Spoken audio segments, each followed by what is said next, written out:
Oh. Hey, here we are. Hello, everyone, and welcome to another Pi Crowdcast. Really appreciate you joining us. Today, we have Kasey Jones with us, who was one of our mentors in residence for the Pi program this time around. She hung out with us in the puppet space and was super helpful in regards to not only marketing and sales, but just guidance all around for our startups and emotional well-being. So I'm really happy to have you here, Kasey. Thanks for showing up. I'm honored to be here. Thank you. Maybe to give the folks some context, just your background, your experience, and then we can kind of start focusing more on the sales and marketing stuff. But if folks, while they're listening to Kasey, want to pop some questions into the Ask a Question thing, which is over there. So, I think it's right under me. It's what it looks like. Right. If you post questions in there, and you can also upvote questions. So that will allow us to really focus on the things that the audience is most interested in. So please use that upvote function if you can. And if you accidentally post a question to chat, I will just go ahead and move it into the question queue and delete it from chat. So don't worry about that. All right. So Kasey, why don't you give us a little bit on your background, please? Okay. So, all right, you've already said my name. I'm Kasey. I am founder of a small demand gen marketing agency and kind of growth strategy firm called Incubator Jones. And we primarily work with early stage startups, a lot of B2B, some B2C, helping them figure out how to get who their audience is, how to get in front of them, how to fill pipeline. So one of the reasons I focus on demand gen and not branding or some of our frankly sexy marketing stuff is because I started my career in sales. So I spent the first, 6-7 years selling all kinds of products. And then wound up, when I made the switch to the tech industry, I wound up leading a team that qualified all inbound leads.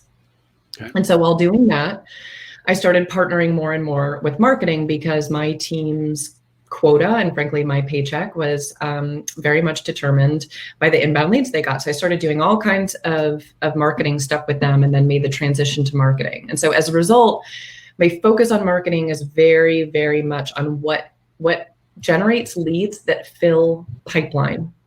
Okay. And in my view, that's pretty much the most important thing you can do early on in a startup. Yes, branding is phenomenal and having things look good is really important, but it all comes down to revenue and getting that kind of ball rolling. So my company, we help with strategy and we help basically doing all of the marketing for some of these startups to kind of get that marketing and demand gen engine going before they want to bring it in-house and kind of take it on themselves. And so we really pride ourselves on being super scrappy. And I will also say that I think one of my biggest advantages as a marketer is that no one ever taught me how to do any of it. I have zero training. And I think often some of the people that come up with the smartest marketing strategies are ones that don't really know what marketing is supposed to do. So they figure out really creative, scrappy ways to solve those problems. And that's my way of saying to anybody in the audience who is not a marketer, but feels like they need to do marketing stuff for their companies, you're actually at an advantage. Don't be intimidated. Just be willing to try some wild things. Well, and when you say demand gen, maybe kind of provide some more context there. Like what does that include? I mean, I shouldn't use the jargon, so sorry. What that really includes is how do you get your ideal customer to know who you are and to want to talk to you? Okay. That's in the simplest terms, that's how I look at it. And so and a lot of this is, yes, it's brand awareness, but when you're an early stage startup, if everybody knows who you are, but they don't want to buy your stuff, it really doesn't help you. So it's how can you figure out how the people that are most likely to want to buy your things will know who you are and know exactly how to talk to you and buy your thing. Okay. How has your world changed in the past few weeks now that we're in this new normal? There's a lot of things. One, I think very quickly, I think a lot of companies were really worried that no one was going to want to buy anything. And so doing marketing was just maybe not worth the investment. What we're also seeing, and I know everybody out there has examples of this, I think we all got email from literally every company that ever we've touched, talked to, engaged with in any way. Like I'm getting emails from like a coffee shop I went to in New Orleans 4 years ago about their approach to COVID. That is not an exaggeration, that's real. And so, yes, go NOLA. And so there's just, we're seeing a lot of companies trying to be like, oh, should we use this as an opportunity to get in front of people? And I think what I'm really seeing is that, yes, there is an opportunity, but there's a lot of ways to do it that are super tone deaf.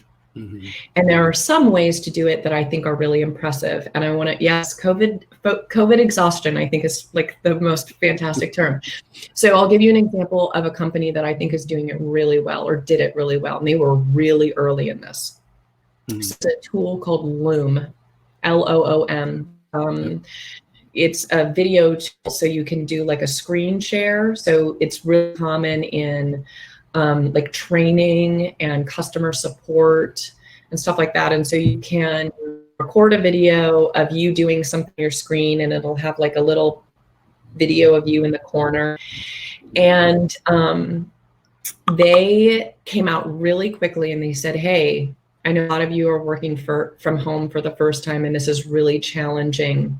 And we know that Loom can help. We want to help. So here's what we're doing. Our free plan used to have a limit of 25 videos. Now it's unlimited. Our paid plan used to be $10 per person per month. Now it's $5. And our free trial used to be 14 days. Now it's 30. We're trying to help you. Let us know what else we can do. And they kept it super short and sweet. And it was something that I was super impressed with. I think I saw it forwarded to a ton of people of it being like, hey, it's something really tactical, it's actionable, it's genuinely helpful, it doesn't feel opportunistic. And it's also not telling us something that we just really couldn't care less about, like how their staff is washing their hands more often or whatever, you know? And so I think that's the other thing that I'm seeing is that I think there's a lot of companies that are looking at how can they pivot how they do business, but also how they talk about their business. Yep. So that it's more relevant and more helpful. And we know that there's a ton of noise with that too. We've seen there's like 8,000 lists of resources and things and all the rest. Yeah. But the sort of impetus to help, it's good. And frankly, when I talk to marketers, almost everybody I know is saying that open rates are higher. Yeah. Engagement is higher. And it doesn't always lead to conversations, but people are taking notice. And so I think there's this really wonderful opportunity to take the time to do the stuff that we didn't have time to do before because we were so caught in the day-to-day grind. And invest in building these relationships with our target audience in a really helpful, meaningful way.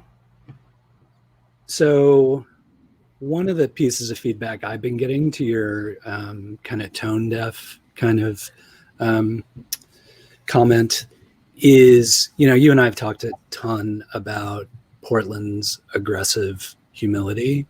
And so many people I feel like are tentative or overly cautious about using this as a perceived promotional opportunity, even when they have something that's incredibly valuable for the community. So from your perspective, how do you help people get over that hurdle? I mean, you're being in sales, you have thicker skin than most people.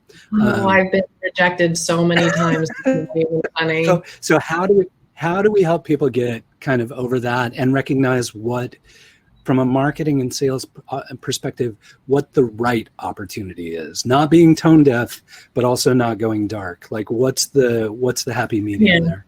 Okay, so two things. How do you get over it?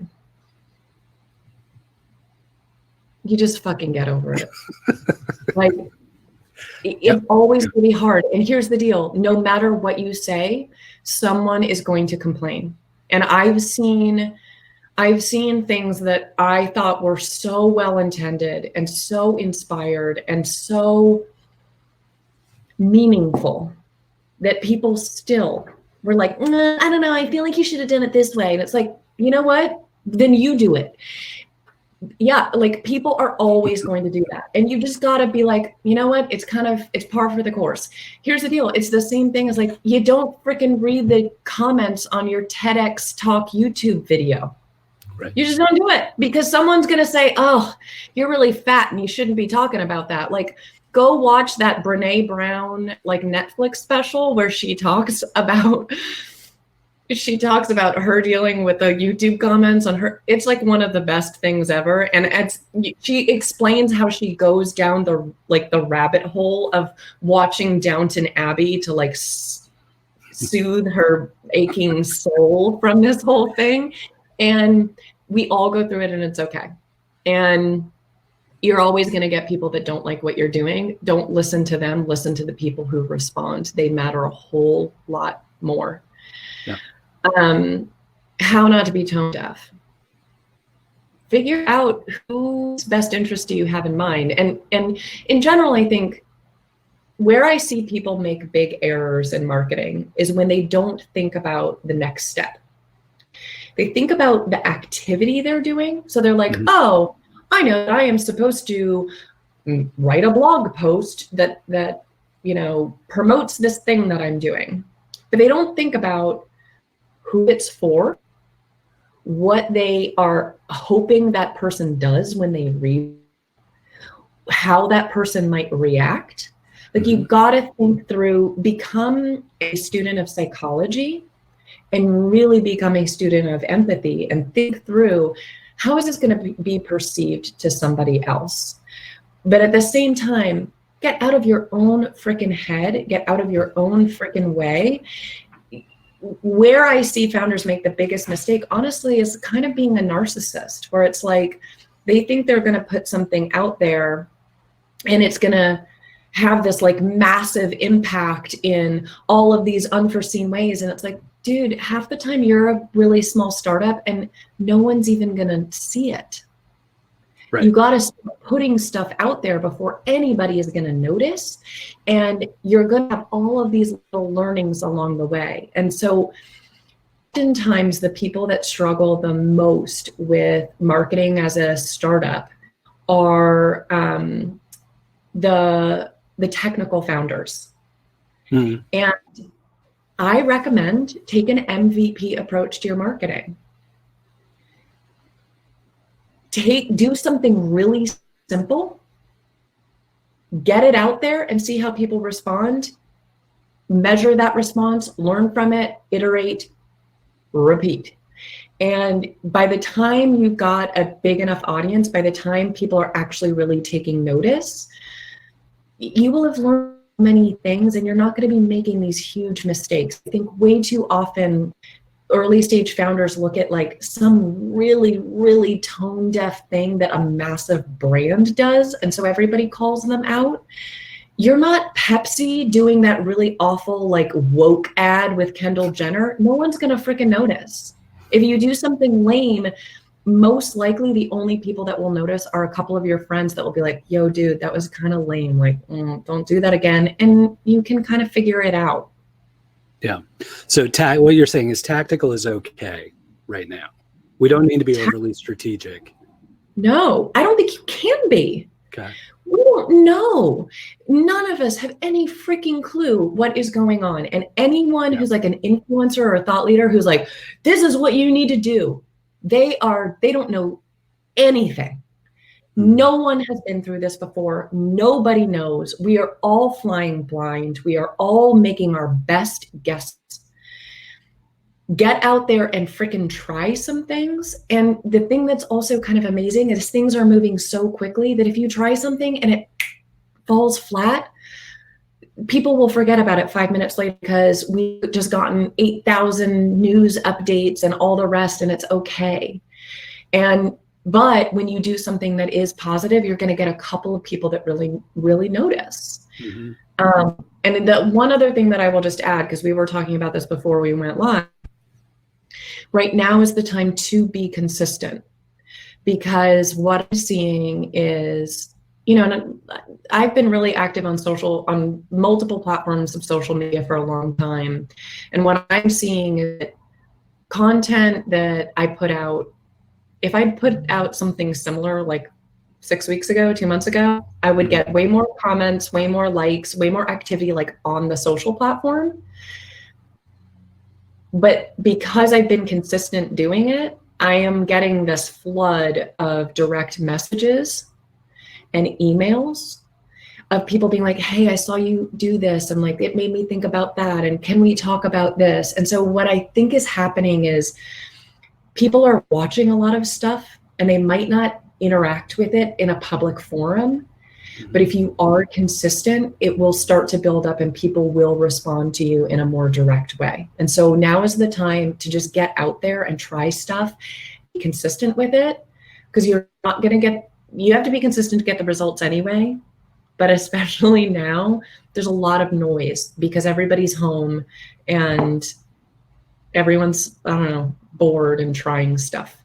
Yeah, and I think looking for that, I think one of those motivating factors for that more kind of DM behavior might be that people aren't looking to throw a random like or comment at something. They're actually like looking for that connection right now. And I think that's, from a marketing standpoint, something that's really rare and a rare opportunity. So do you have any like tips for how you do something like that doesn't scale? If you're a small startup and you're starting to get all this inbound that is unmanageable, like what do you do? Figure out ways, because I love exactly what you're saying, completely agree. Everyone's looking for connection. We're all kind of alone and we're all looking for connection in different ways. And yeah, I think we're seeing ebbs and flows of like, I got invited to like 20 virtual happy hours a week and a half ago and not any right now. But I think that there is this opportunity to actually build a sense of community in what you're doing. So think about ways that, let's say you're getting a bunch of inbound from peer industry. Set up a bi-weekly Zoom call where anyone can join. You pick a topic. Maybe you have like a couple of questions that you're going to ask everybody and just be like, hey, we're going to have a table discussion where we can all talk about what we're going through, what we're seeing, and help each other through it. And some of the ones that I've been a part of have been truly incredible, where people will say, hey, I'm having this issue. And all of a sudden everyone's diving in and being like, hey, have you thought about this? What about that? Could you do this? Hey, I know someone. Can I introduce you? People are desperate to connect, desperate to learn, and desperate to help.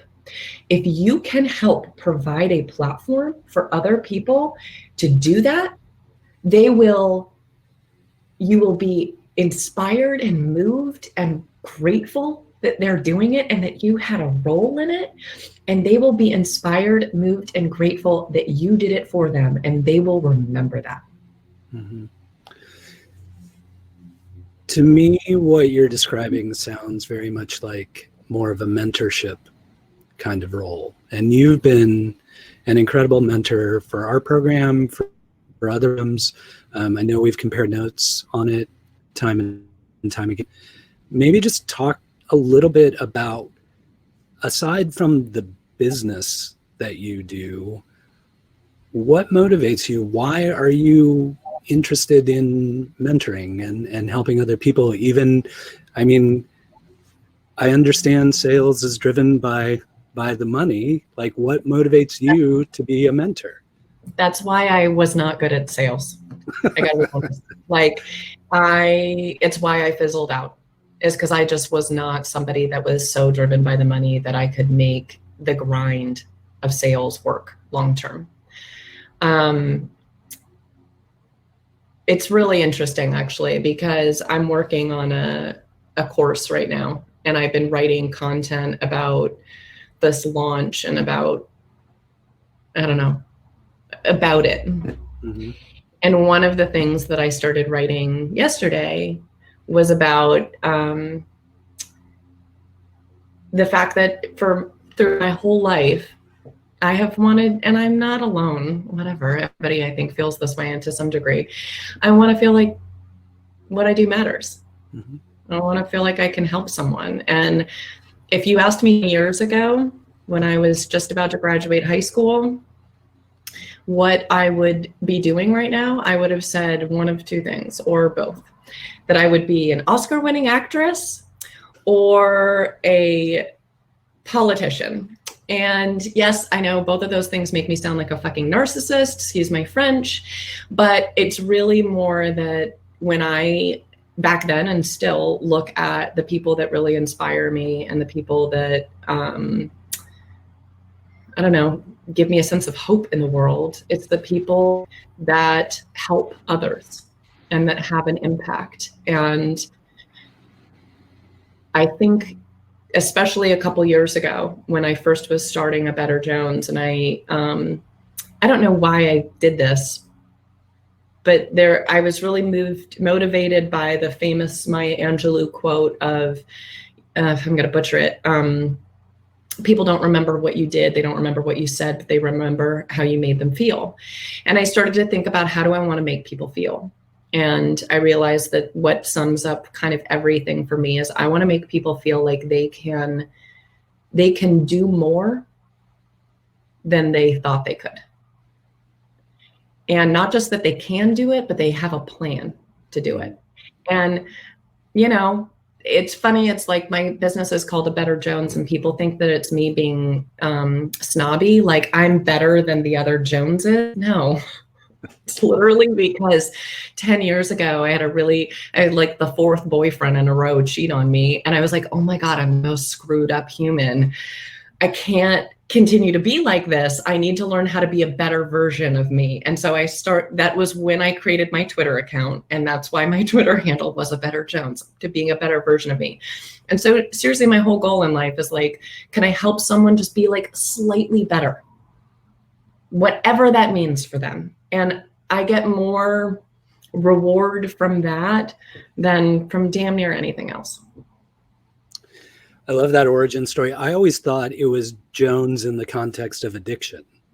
Like, see, that's the other, I really like that. Like, it's like, oh, it's like a better Jones, a better desire, you know, and all frankly kind of work for my industry and what I do work, you know, but yeah, no, it's a much more self-deprecating interpretation. Okay. Well, I don't want to cannibalize this whole thing. We've got some questions rolling in, and if folks have questions, please feel free to use the Ask a Question feature at the bottom of the screen to add those. And if you don't have any questions, but you just want to file through and take a look at what people are asking, you can upvote questions that you find valuable. And we're just going to kind of start at the top of the list and work through these questions and issues with Kasey and get her advice on this kind of stuff. So first up is, we're a consumer goods company, footwear, that was planning a physical launch this summer, but we're now considering pivoting to all digital. Any best practices for a digital launch you've seen, or do you have a recommended approach? Okay, so for B2C stuff, it's digital launch. Well, launches in general are just really tough and they're really cost intensive. So my first question would be sort of what is your budget and what are the things that you have? If it's, if you were thinking everything was going to be physical and you are moved to digital, that might mean you want a decent budget and decent money to spend. B2C, in a lot of cases, your early traction is going to be from ad revenue. But I would also say now, I think there's an opportunity to influencers and work with people that are connect to your target audience. So the biggest thing I would always think about is, where does your target audience hang out? And now you probably have thought of those things in terms of physical spaces in the past, and now it's different. So who are they following? Who are they talking to? What are they watching? And can you develop a strategy to be in those places and be in those places in a way that makes them sit up and take notice? I think one thing that's really potentially kind of powerful is I'm seeing a shift in the sort of influencer marketing space of this sort of micro influencer. So people that don't have as big of a following, but man, the following they do, they have much closer relationships to those people. Mm-hmm. It's a much more meaningful relationship. It's not just like, oh, I follow that Instagram account because everybody else does. It's like, no, I follow that Instagram account because I feel like I have a personal bond with them. And I think what's also interesting is I'm seeing these weird, and I don't know if this would be true for your audience, but I'm seeing a really weird shift in the platforms that people are using for influencer marketing. So I weirdly think that there's going to be a growing opportunity on LinkedIn. And so I would think through, like, who is your target audience? Who do they respect? Who do they admire? Who do they follow? And are there ways that you can build those relationships with those entities? And also one thing too, to keep in mind, there's a lot of influencers out there right now, not necessarily the like Instagram influencers, but more on the business side, that their business has completely changed. A lot of these influencers, 80%, 90% of their revenue was coming from speaking gigs. Mm-hmm. Yep. They have big followings on Instagram. They have big followings everywhere else, but they did not build up their business to leverage those. And there is real opportunity to reach out to those people and be some of the first to leverage them as influencers and build those relationships. So I would think kind of out of the box. Think about the people that aren't necessarily the typical audience, but have that reach, have that exposure. Because here's the deal, if someone follows someone like that, it's because they find their content super valuable, not because they find their freaking pictures pretty. Mm-hmm. And that means they have way closer relationships to their audience. And so, I don't know, an email to their audience is going to go a lot longer than one freaking pic on their Instagram feed. And so you might have this opportunity to do something that is really different. And so whether it's something like that or whether it's something completely crazy, don't think about, do your research, but don't look at something and be like, well, this is how to do a digital launch. Mm-hmm. It's all out the window now. You can create something completely different. You just have to get creative and think through it. And I think the other thing that's really interesting is even influencers are reading their emails more and are more plugged into this. So you can pitch people in a way that I think actually is going to get you further and get you potential more traction than it would during normal times. That's really good advice. I think totally agree with all that. The only thing I would add is I consistently see from a startup perspective where founders feel like they need to be on every single platform all the time, that everything needs to be this big, noisy launch kind of thing. And then they wind up getting themselves into situations where they're forced to create content that they don't enjoy creating. Oh.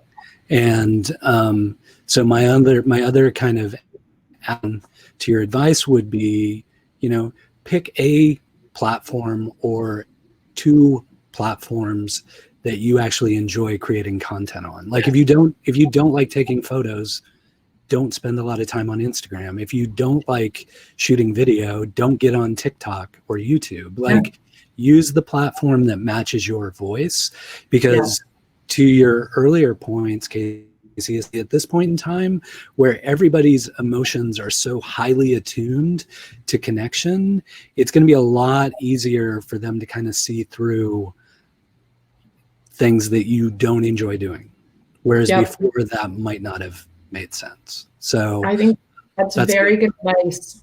I think that is really, really good advice. You've got to be authentic. It's also not just that they can see through the bullshit, but you will lose your steam so fast. Like you want it to be the platform that like you want to be on, and just also know that it'll change. I used to freaking love LinkedIn, and I am still active on it.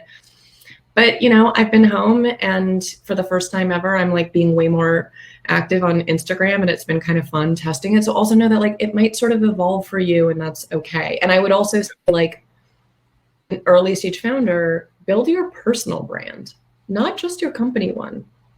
Like people follow people, and you can do the same thing of like getting active on social in a way that works for you as a human. And it will reap really positive benefits for your company as well. And that's my advice for like every founder ever. But yeah, and the thing I love about that advice is so many founders get so, as well they should, get so emotionally wrapped up and like kind of intertwined with the company or brand they're building, when in actuality, your personal brand will outlive that brand. Like you're probably not going to build Coca-Cola. Like odds are that brand is not going to outlive you for generations. So that focus on personal brand, I think, is a really important aspect of this whole thing. Yeah. And the potential like partners and investors and everyone else that can have a real impact on your company, they're going to find you through you, not through your rinky-dink little Twitter feed. Yep. That's a great point. Okay. Next question. Advice for restaurants and retail shops to sell online. And maybe if I can add a little more flavor, I've been hearing from the kind of Built Oregon side of the house that, there were a lot of folks, specifically in Portland, who a brick and mortar retail, locally owned shop does really well in Portland when people are allowed to walk in your door. But what do they do now that that we're in this situation? So sorry, I just noticed Stephen Green's comment, and I just wanted to echo what he's saying. So thank you, Nat, for my delivery. It made me feel really important and special, and I'm enjoying every moment of it. So he's a great example. Okay, so there is absolutely, real talk. Like I'm getting, see? And it matches my outfit. I didn't plan that.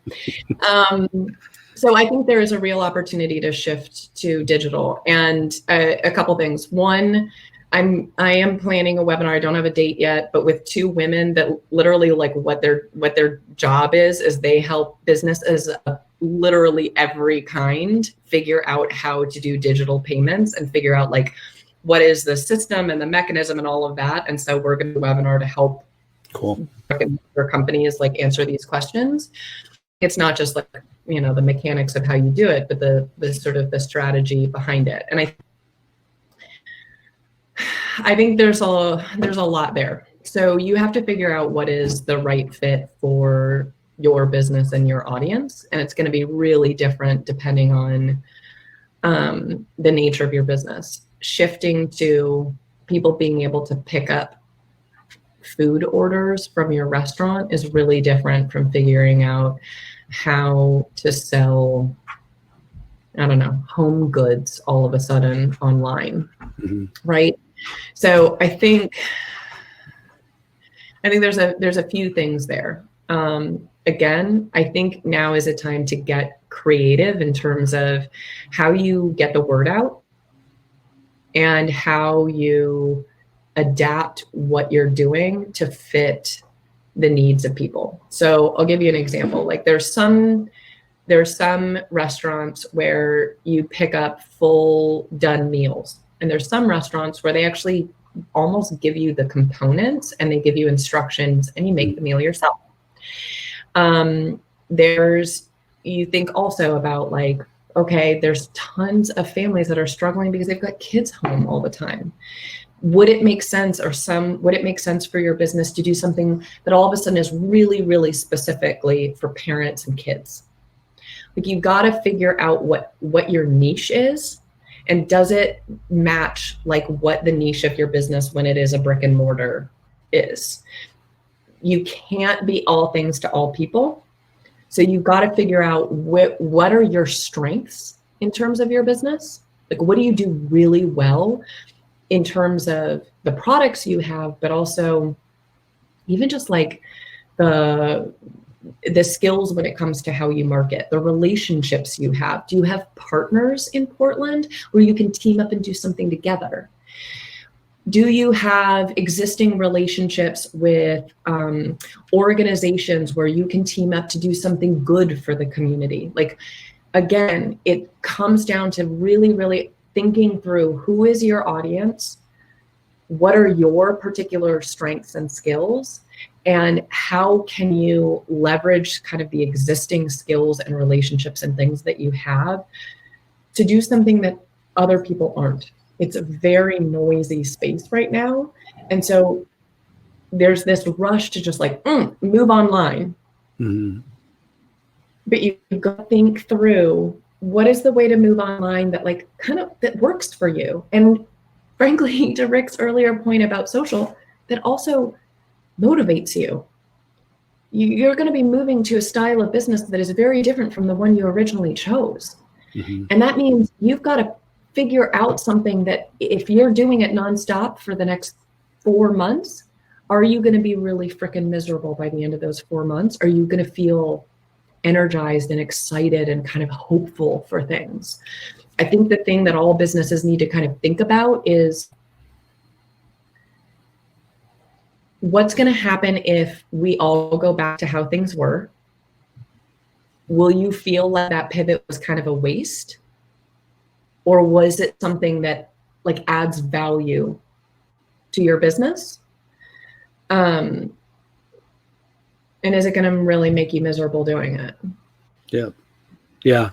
I think that's great advice. I think the other kind of tangent there is don't make the assumption that being online means you have to stand up a full-fledged website and e-commerce and all that I mean, it could be as simple as a weekly newsletter or an active Twitter account. I mean, I remember back in the day, the early days of this last generation of startups, like 2007, somewhere around there was a food cart called Whiffy's that they made ham pies, and they used Twitter like exceptionally well.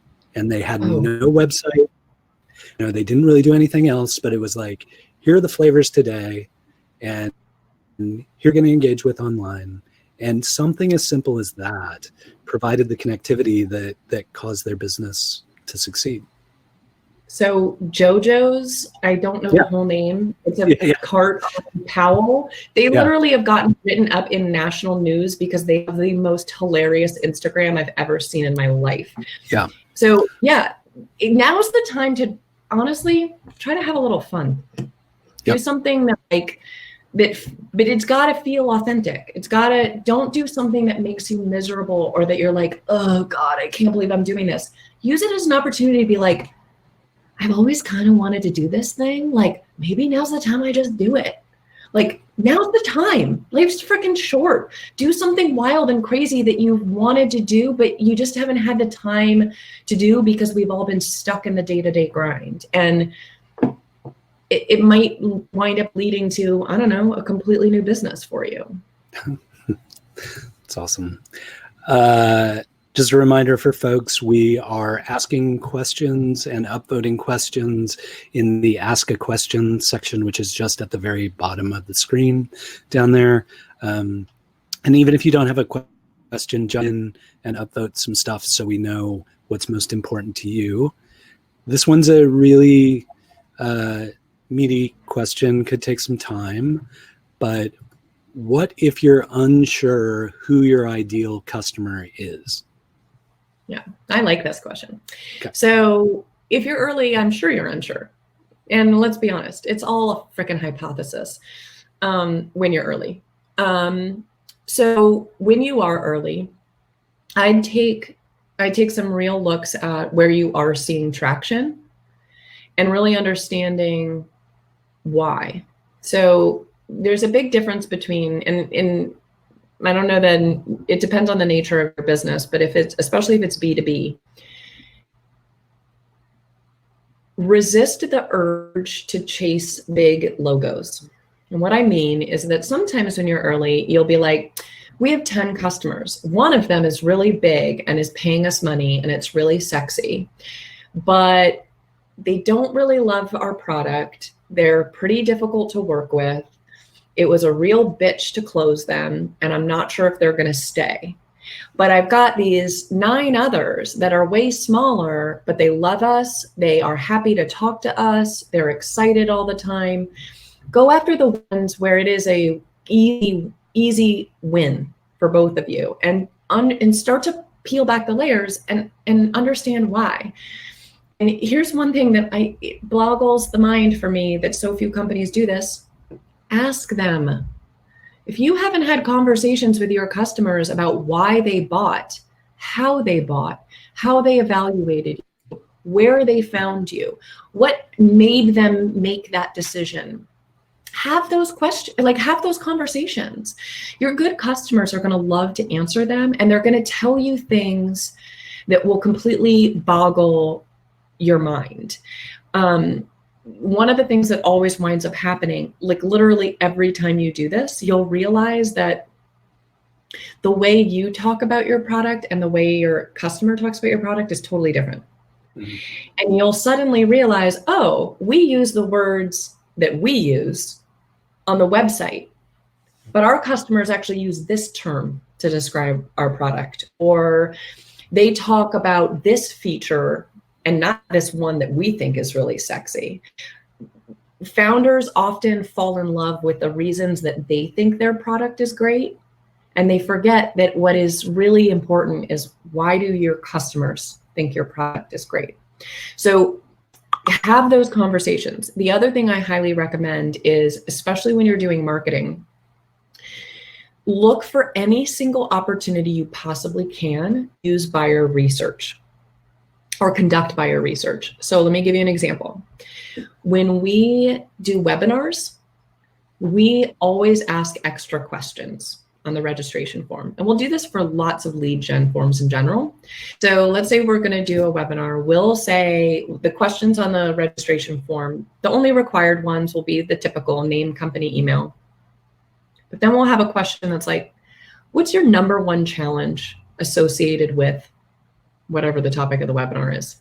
What's your number one goal for this quarter associated with this topic? If we could help you solve one problem, what would it be?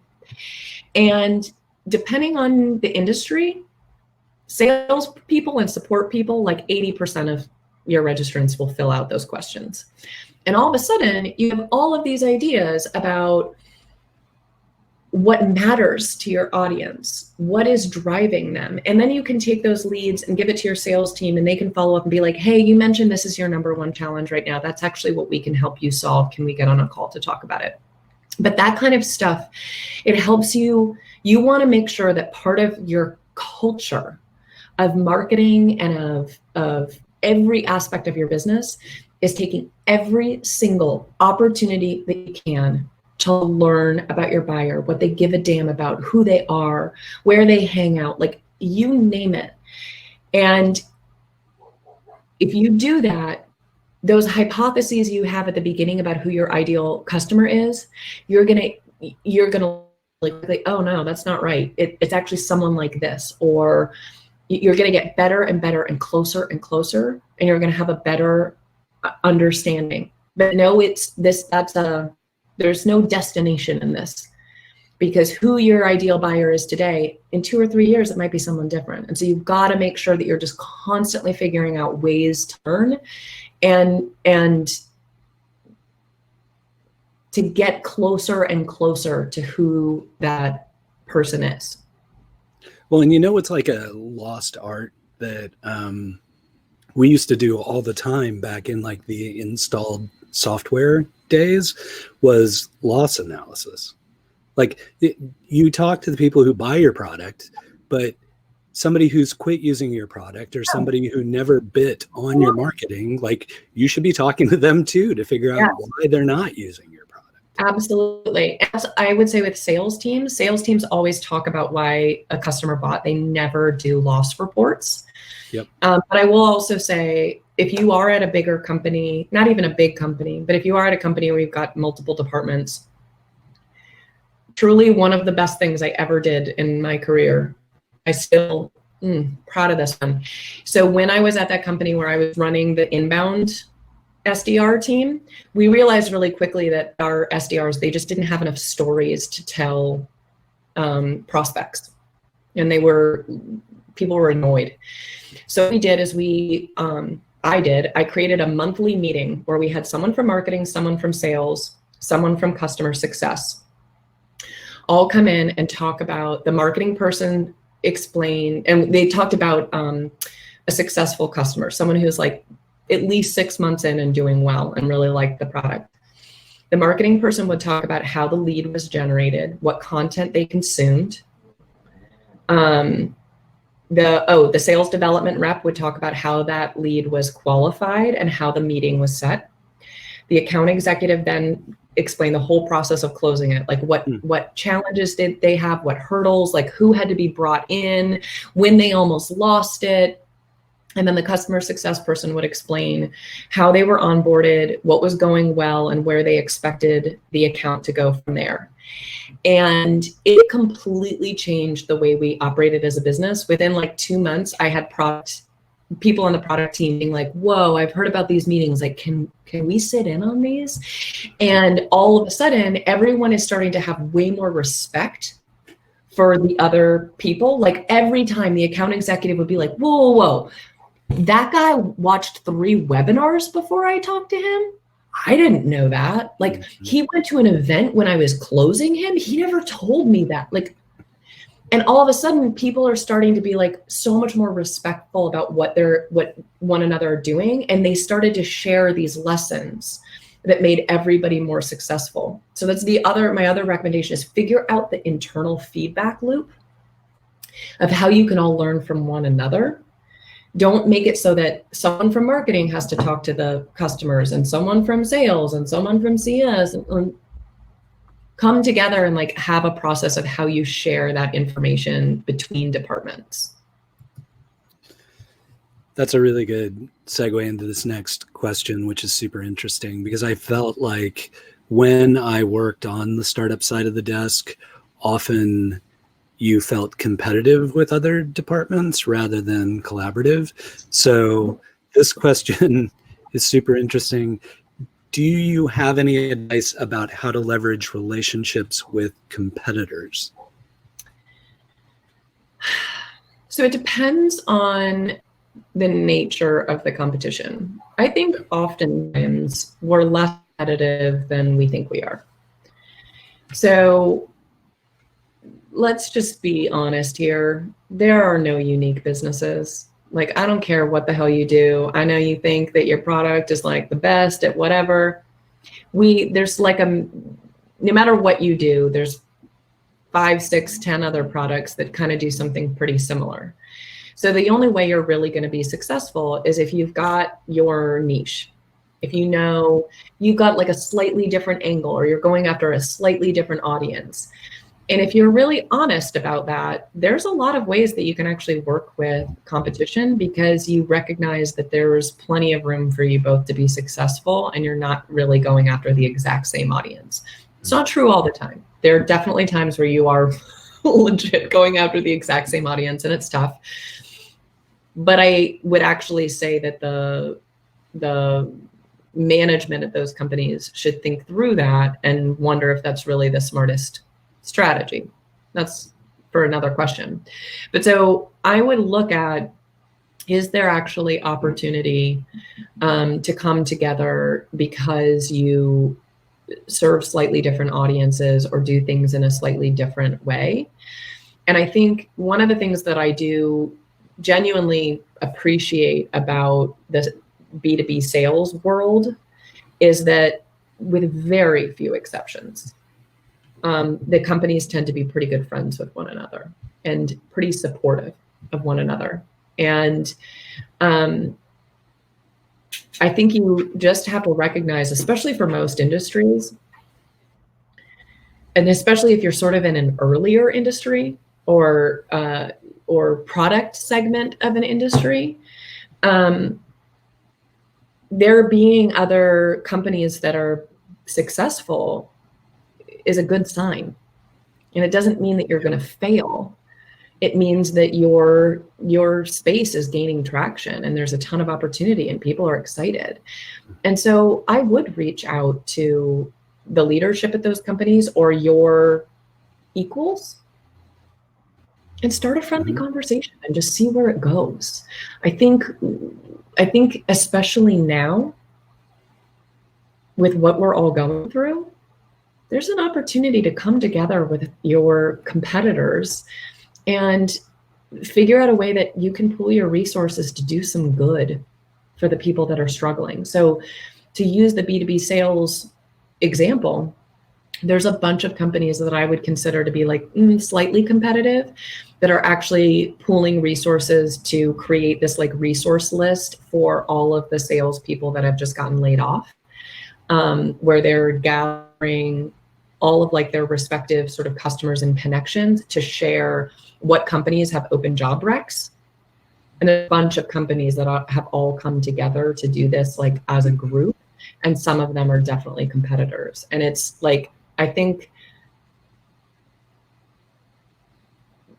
the lesson that I think we're going to see during this period is we're going to remember who came together to help and who was, I don't know, true colors are going to show during this. And so I think now more than ever is a phenomenal opportunity to reach out to a competitor and say, hey, wanted to see if you just want to have a friendly conversation about what you guys are seeing and what you're going through.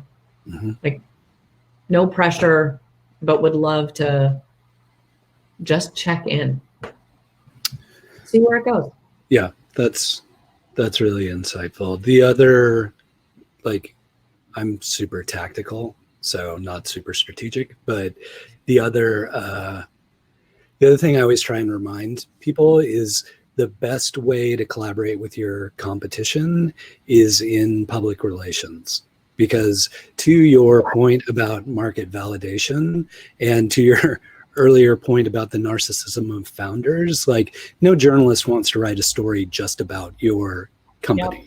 They want to write about thematic elements industry, or like what's happening, and they need a market that has been validated. And in order to do that, you need to name your competitors as part of that discussion, because that's the way the story gets told from a journalistic perspective. And we're working on bringing in a journalist for this Q&A format, so we'll be able to like dive deeper into what their expectations are and what they want from you. But that's always like a really obvious one for me, is to tell the story of your company, you have to tell the story of your competition. And that's what people want to hear, is how your product differs from the competition and why they would select it. And in order to do that, you have to highlight what the competition does. And look, nothing scares competition more than a competitor who seems totally unfazed and unbothered by your presence and by working with you. I mean, there's something about that that's intimidating. Yep. Time for one last one. I wanted to squeeze this one in because we were talking about it in the green room, and Kasey really perked up when we read it. So we have a completely new tech that is IIoT SaaS, yet focuses in the heavy industry / manufacturing welding space. Any thoughts and ideas on how to approach this market? So I bet you didn't think that I'd have a great answer for you, but I do. So I got really excited because one of my favorite things to do as a marketer is market to more old school industries. And real talk, it's because it makes me look much smarter than I am. Some of the strategies and the approaches that in the like tech and SaaS space are kind of boring and old hat and not that effective are freaking revolutionary in manufacturing, in, I don't know, any old school industry. The example I gave to Rick is I have a client who helps healthcare organizations get UREC reaccredited. Like it's like the most niche and kind of old school thing. And you can use these, I think, pretty simple outreach strategies that will yield huge results. My biggest recommendation, learn about sales development methodology. So invest in a what they refer to as a sales engagement tool. It's basically an email tool that lets you write a 5 to 7 email sequence and time it. And you load a list of leads in there and hit send. And when somebody replies, it'll stop those automated messages and you can follow up and you can book meetings. And there's something, those industries just do not get these messages the way, you're the exact same titles at SaaS companies do. And so you can have huge impact and really fill pipeline and have these like amazing sales conversations. But do your research in terms of how to write these sequences well. My biggest recommendation, I've had a couple of founders recently share email sequences that they had written, and you're not selling your product in an email, okay? You are selling a meeting to talk about why they might potentially need your product. So think about it like that, where every single step of it, it's just to get them to the next step. So a subject line is just to get them to open it. The email is just to get them to reply. It's not so that in that email, they're like, yes, I want to buy this, let's do it, because that won't work.